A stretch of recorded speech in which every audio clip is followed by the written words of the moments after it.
NDA government form అవుతుంది. Clean sweep చేయబోతున్నాం. భారీ మెజారిటీతో ఎన్డీఏ అభ్యర్థులు ఎవరైతే పోటీ చేస్తున్నారో వాళ్ళందరూ కూడా గెలవబోతున్నారు. దీనికి నిదర్శనం మొన్న పెరిగిన ఓటింగ్ శాతమే. సుస్థిర ప్రభుత్వాన్ని, అభివృద్ధిని, శాంతి భద్రతల్ని కోరుకున్న ప్రజలందరూ కూడా వారి ఓటును నమోదు చేసుకోవడంలో బిజీ అయిపోయారు. 81% పోల్ అయింది.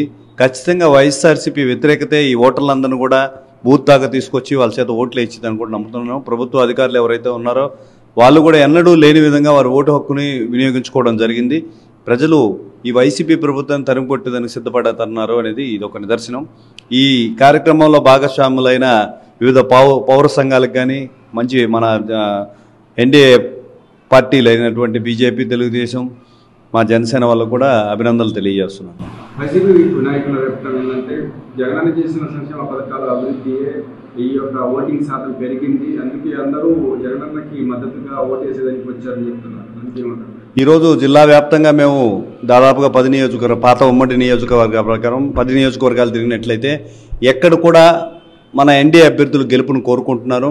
నెల్లూరు సిటీ అయితేమి, రూరల్ అయితేమి, కోవూరు అయితేమి, ఈ విధంగా చుట్టుపక్కల ప్రాంతాలందరూ కూడా రేపు రాబోయే ప్రభుత్వంలో వైఎస్ఆర్సీపీని భాగస్వామ్యం చేస్తే మన పత్రాన్ని మనమే కోరుకుంటున్నట్టు అందరూ తెలుపుతున్నారు.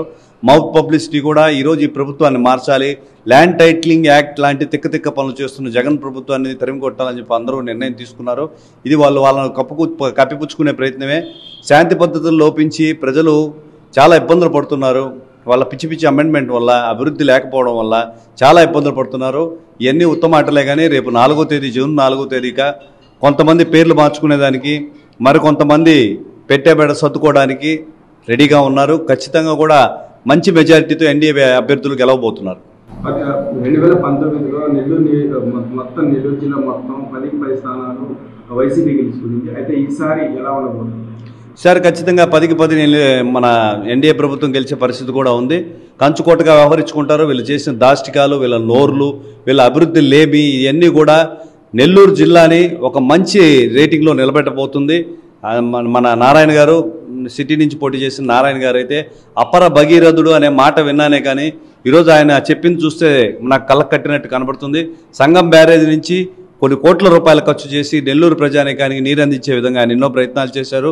అభివృద్ధి 70%, 80 to 90% పూర్తి చేసిన ఆయన పనులు ఏవైతే ఉన్నాయన్నీ అక్కడే ఆపేసిన పరిస్థితి ఉంది. నెల్లూరు నగరవాసులంతా కూడా తెలుసుకొని అభివృద్ధి సాధించాలంటే మరొక్కసారికి ఆయన అవకాశం ఇవ్వాలని అందరూ కూడా తీసుకుంటున్నారు. ఎట్టి పరిస్థితుల్లో వైసీపీ ప్రభుత్వం వచ్చే పరిస్థితి లేదు. 7 పైన ఎన్డీఏ ప్రభుత్వం సాధించే అవకాశం ఉంది జిల్లా వ్యాప్తంగా కూడా తెలియజేస్తుంది. నెల్లూరు జిల్లాలో ఎన్నికల ముందు అయితే ఒక హడావుడి అయితే ఉంది, అది గందరగోళం జరుగుతాయని చెప్పేసి ఎస్పీ గారితో సహా కొంత అప్రమత్తంగా అయ్యారు. అయితే ఎలాంటి గొడవలు లేకుండా సాఫీగా ప్రశాంతంగా నెల్లూరు జిల్లాలో ఎన్నికలు జరిగింది. దీనివల్ల ఏమంటారు? ఖచ్చితంగా అండి. గడిచిన 5 సంవత్సరాలు చూసుకున్నారంటే రాష్ట్రంలో అధికారులు ఏకపక్షంగా వ్యవహరించారు. ఇసుక అక్రమ రవాణా అయితేమి, ఎవరి మీద ప్రత్యర్థులు మన మీద దాడి చేసి మేము కేసు పెట్టడానికి పోయినప్పుడు కానీ ఏకపక్షంగా వ్యవహరించారు. ఎవరిని ఏ క్వశ్చన్ అడిగినా కూడా ఎన్నోసార్లు నేను మీడియా ముందు చెప్పడం జరిగింది, పైనుంచి ఒత్తిడి అని. ఈ రోజున ఉమ్మడి అభ్యర్థులు ఎవరైతే ఉన్నారో ఏకపక్షంగా వ్యవహరిస్తున్న అధికారులపైన ఫిర్యాదు చేయడం, వాళ్ళని ఎలక్షన్లకు 10 రోజుల ముందర వాటిని ట్రాన్స్ఫర్ చేయడం వల్ల చాలా ప్రశాంతంగా ఎన్నికల వాతావరణం జరిగింది. నీట్గా ప్రజలు వాళ్ళ ఓటును ఉపయోగించుకున్నారు. టైం దాటిపోయిన తర్వాత కూడా దాదాపు 9 గంటల దాకా కూడా ఈ ఓటింగ్ పర్సంటేజ్ జరిగింది. పిఠాపురంలో ఈసారైనా పవన్ కళ్యాణ్ గెలవబోతున్నాడా? ఈసారైనా అనే మాటే ఛాన్సే లేదండి. భారీ మెజారిటీతో పవన్ కళ్యాణ్ గారు ఈరోజు గెలవబోతున్నారు. అసెంబ్లీలో అడుగు పెట్టబోతున్నాడు. ఈ రోజున పవన్ కళ్యాణ్ గారి గురించి ప్రపంచవ్యాప్తంగా మాట్లాడుకునేటట్టు ఐక్యరాజ్య సమితి నుంచి ప్రజలకు ఎవరైతే సేవ చేస్తున్నారో వాళ్ళకి మాత్రమే పిలుపు ఉంటుంది. వాళ్ళలో నెల్లూరులో ఇండియా నుంచి పవన్ కళ్యాణ్ గారికి ఇద్దరిలో ఒక పిలుపు రావడం అనేది ఎంతో గొప్ప విషయమో మనం ఆలోచించాల్సిన విషయం. ఇటువంటి వారిని కాపాడుకోవాల్సిన బాధ్యత ప్రజలకు ఉంది. పిఠాపురం వాసులంతా కూడా క్లీన్ స్వీప్ చేయబోతున్నారు. భారీ మెజార్టీతో పవన్ కళ్యాణ్ గారిని గెలిపించబోతున్నారు. సామాన్యుని గలం అసెంబ్లీలో వినబడబోతుందని కూడా మేము అందరూ ఎదురు చూస్తున్నాం. అదేవిధంగా మొన్నటి వరకు వైసీపీ నాయకులు వైనాట్ 175 అంటున్నారు. అయితే 2 రోజుల కిందట ఐపాక్ వాళ్ళతో కలిసిన తర్వాత 151 సీట్లు పై చిలుపు వస్తాయి మాకు సీట్లు అని కూడా చెప్తున్నారు. దాని మీద మీరేమంటారు? తొడబాట్ల అలవాటైన వైసీపీ ప్రభుత్వం తడబాటుతో చెప్పుంటుంది. 151 పైన ఈరోజు ఎన్డీఏ అభ్యర్థులకు వచ్చే పరిస్థితి ఉంది. వైనాట్ 21 టు వైసీపీ అనే క్యాప్షన్ నేను కూడా ఇస్తున్నాను. ఎక్కడ కూడా ప్రజల్ని సాటిస్ఫై చేసిన పరిస్థితి అయితే లేదు. రాజధాని లేదు, విధ్వంసాలు వచ్చిన కాడి నుంచి మన ప్రజావేదిక కూల్చివేయడం కాడి నుంచి ఎన్నో దుశ్చర్యలు పాల్పడ్డారు. కిషోర్ గారు 175 అన్నారు, అయితే ఇప్పటికీ తగ్గించి 151 పైచిలకు అంటున్నారు వైసీపీ వాళ్ళు. దానికి ఏనంటారు? అదేనండి, కంగారు స్టార్ట్ అయింది. మన అనిల్ కుమార్ గారు కూడా పల్నాడు నుంచి మాట్లాడుతున్నట్టు చూస్తే మొదటి ఊపు, మొదటి ధైర్యం లేదు. ప్రజలకి ఫ్రీగా ఇచ్చేసాం కదా, అభివృద్ధి సాధించకపోయినా గెలిపిస్తారులే అనే ధీమాతో వచ్చారు. ఇక్కడ ఎన్నికలు చూస్తే తారుమారైనవి. మీరందరికీ, మీడియా మిత్రులకి, ప్రజలందరికీ కూడా తెలిసిన విషయమే.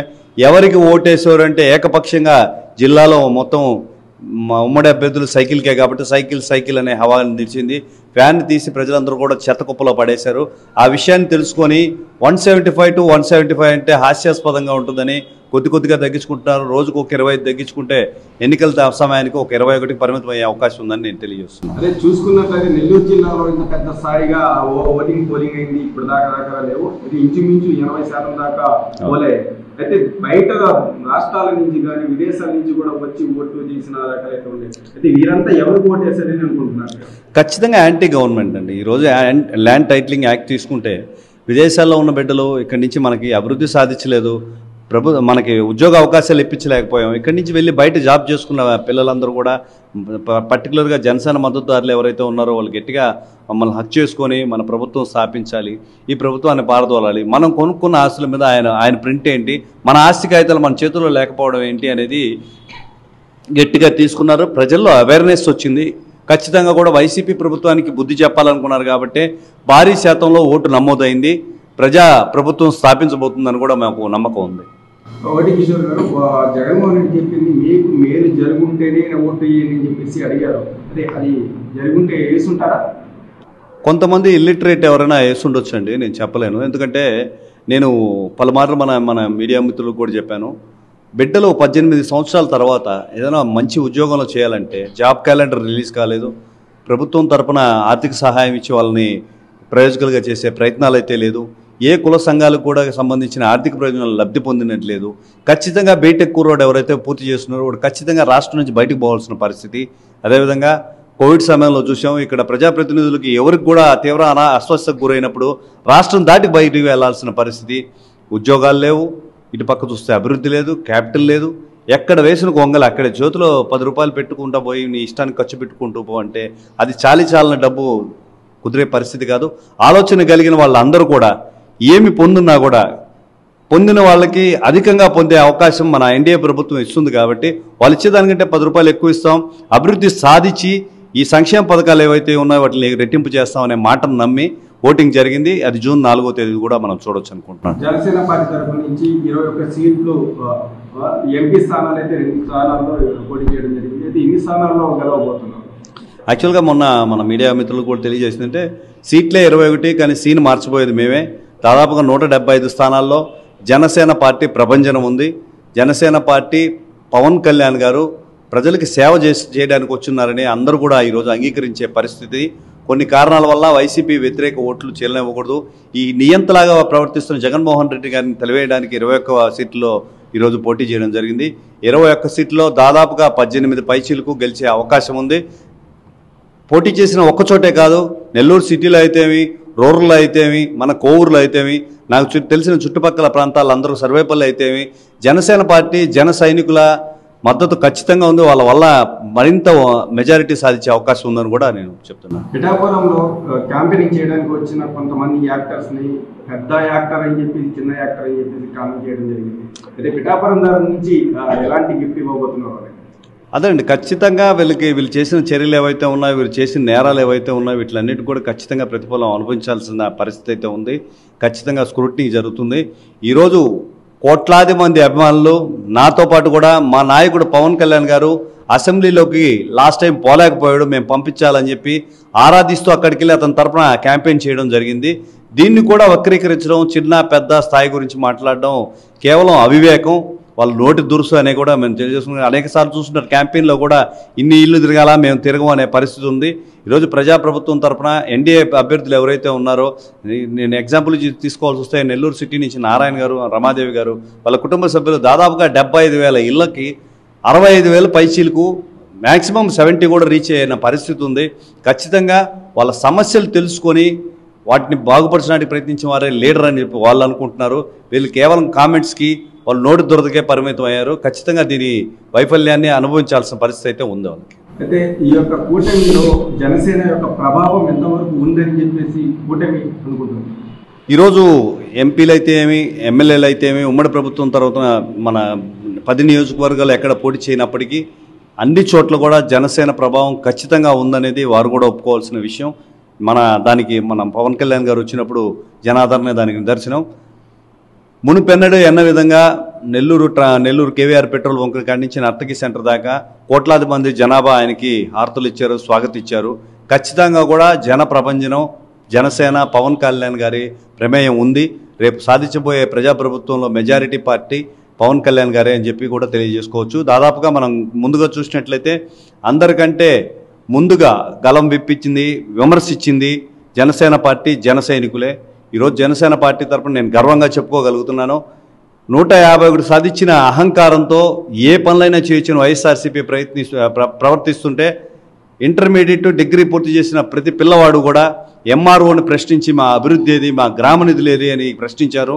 ఖచ్చితంగా గోవూరులో చూసుకున్నట్టయితే దాదాపుగా మా నాయకులైతే మేమైతే 75 ఇష్యూస్ మీద ఫైట్ చేసాం. గతంలో చూసినట్లయితే అక్కడ ఆయన రాజులాగా ఆయన చేసిందే ప్రభుత్వంలాగా జరిగింది. మంచి చెడులు పట్టించుకునే వాళ్ళు కాదు. ఈరోజు ప్యూర్గా అవేర్నెస్ వచ్చింది. ఈ అవేర్నెస్ అంతా కూడా జనసేన పార్టీ తరఫునే. ఇలా దాదాపుగా 175 నియోజకవర్గాలు చాలా వరకు కూడా జనసేన ప్రపంచం, జనసేన ప్రమేయం, జనసేన షాడో అయితే ఉంది. ఆ విషయాన్ని ఎమ్మెల్యేలు కూడా ఒప్పుకుంటారు. రేపు మెజార్టీలో మాకు కూడా భాగస్వామ్యం అవుతాం. చివరిగా ఒక క్వశ్చన్ అంటే నెల్లూరు జనసేన అధ్యక్షుడిగా మీ పేరైతే బాగా వినిపిస్తుంది. దాని మీద అది నేను చెప్పుకోకూడదండి. దాదాపుగా పాత అధ్యక్షుడు ఎవరైతే ఉన్నారో జిల్లా ప్రధాన కార్యదర్శిగా దాదాపుగా 10 నియోజకవర్గాల్లో 46 మండలాల్లో కార్పొరేషన్లోని 56 డివిజన్లో నెల్లూరు రూరల్లో 18 గ్రామాలతో మంచి సంబంధాలు కలిగి ఉన్నాను. బాధ్యత ఉన్నా లేకపోయినా ఏ పదవి ఇచ్చినా కూడా నేను ఈ బాధ్యతను పూర్తి చేస్తాను. నా చుట్టుపక్కల నేను పోగలిగినంత. పోయినసారి ఎలక్షన్లో చూసినట్లయితే 18 గ్రామాల్లో దాదాపు 7-8 గ్రామాలు నాకు రూరల్ ఉప్పుటూరు అయితే దేవరపాలెం అయితే పిల్లలు ధైర్యంగా జెండా భుజాన్ని పెట్టుకొని కాలు రగరేసి పవన్ కళ్యాణ్ తరపున మన మనిషి వచ్చాడని తిరుగుతున్నారు. దానికి నేను రుణపడి ఉన్నాను. అదేవిధంగా కోవూరు గ్రామంలో చూసినట్లయితే మినగల్లు కానీ, మన కోవూరు కానీ, బుచ్చిరెడ్డిపాలెంలో కానీ మా ప్రజా సమస్యల తరపున మనం చేసిన పోరాటాల వల్ల మంచి గుర్తింపు ఉంది. ఎక్కడికైనా పోతే నాకు నిజంగా చిన్న ఎప్పుడు చెప్పుకుంటూ ఉంటాను. ఇద్దరే తమ్ముళ్ళు, ఇద్దరు కూడా ఫారిన్లో ఉన్నారు. ఈరోజు జిల్లా మొత్తం కూడా కిషోర్ అన్న నా మీదకి వస్తుంటే చిరంజీవి గారికి కూడా ఆ విషయం నేను తెలియజేయడం జరిగింది. నేను మన అభిమానం వీక్నెస్ అండి. మీ అభిమానాన్ని కొంత భాగం నాకు షేర్ చేస్తున్నారు. కోట్లాది మంది అభిమానులు వేలల్లో నా వెనక అన్న అని పిలుస్తున్నారు. ఈ అభిమానానికి నేను దాసుణ్ణి. నాకు బాధ్యతలు ఇచ్చినా ఇకపోయినా కూడా జిల్లా వ్యాప్తంగా కూడా పలుమార్లు కొన్ని చోట్ల మాలో చిన్న ఉన్న మనస్పర్ధల వల్ల మన కిషోర్ అన్న మా నియోజకవర్గానికి రాకూడదు అని చెప్పి అన్న అని అన్నారు. కిషోర్ అన్న మా నియోజకవర్గానికి రాకూడదు అన్నప్పుడు కూడా పార్టీ నా తరపున నిలబడింది. కిషోర్ అనేవాడు పార్టీ మనిషి, మీరు స్టాండ్ తీసుకోవాల్సి వస్తే కిషోర్ వెనకే మేము నిలబడతామని చెప్పి మా పార్టీ పెద్దలు చెప్పున్నారు. దానికి వాళ్ళకి నమస్కారాలు తెలియజేస్తూ